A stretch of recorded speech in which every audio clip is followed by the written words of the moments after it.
नमस्कार, मी साटम. दिवाळीला सुरुवात झालेली आहे आणि हे आपले दोन रायडर बंधू भेटले. इथे यांचं शूट वगैरे सुरू होतं. म्हटलं यांना काहीतरी प्रश्न विचारू इंटरेस्टिंग, कारण बायकिंगच्या बाबतीत त्यांना कायमच माझ्या मनामध्ये प्रश्न असतात, ते मी आता ह्यांना विचारणार आहे. पहिलं तर बायकिंग ॲज अ स्पोर्टबद्दल म्हणजे थोडंसं एक्सप्रेस करा, कारण अजूनपर्यंत हा खूप जास्त नेसंट स्टेजला आहे ना. आता बायकिंग कसं आहे की बायकिंग खूपशा ठिकाणी फक्त स्पोर्ट्ससाठी नसतं, तर लोक बायकिंग सोबत राईडला जातात, लॉंग डिस्टन्स टूर करतात. तर कसं आहे की जे टूर करतात ती एक वेगळी क्लास असते आणि जे स्पोर्ट्समध्ये असतात, जे रेस असतात, ते वेगळी क्लास असते. तर मी स्पेसिफिकली राईड्स टूर करतो, म्हणजे लॉंग राईड्स करतो.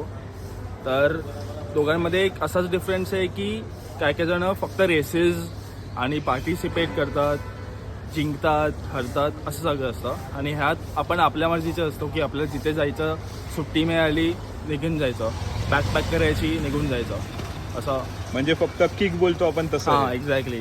तर एक आपल्याला मनात आलं, चल उद्या परवा निघायचं, डेस्टिनेशन चूज करायचं, निघून जायचं सर. म्हणजे जे रेसचे जे असतात ना लोक, ते प्रोफेशनल रेसर. ते ट्रेनिंग करतात एक सर्टन लेवलपर्यंत. ट्रेनिंग करून करून करून करून ते एक लेवलपर्यंत पोहोचतात. मग त्यांना एक ऑटोमॅटिकली दुसरा टीम किंवा एक कोलॅबोरेशनसाठी येतात लोक, ते त्यांना उचलून घेऊन जातात आणि मग ते त्यांची पूर्ण टीम बनवून मग ते प्रोत्साहन करतात त्यांना.